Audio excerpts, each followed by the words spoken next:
So student आज आम देखा ओडिया भाषार वर्ण और ध्वनि।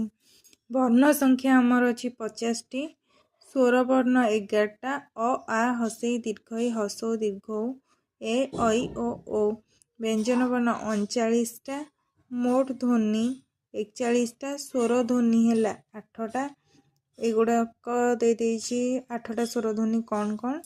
व्यंजन ध्वनि संख्या है 33टा, हर्ष स्वर है 4टा, दीर्घ स्वर है 5टा, संयुक्त स्वर 2टी, वर्गीय व्यंजन संख्या है 25टा, अवर्गीय व्यंजन संख्या है 14टा। टोटाल आमर एठी अच्छी वर्ण है 50टा, स्वर वर्ण 11टा, व्यंजन वर्ण 39टा।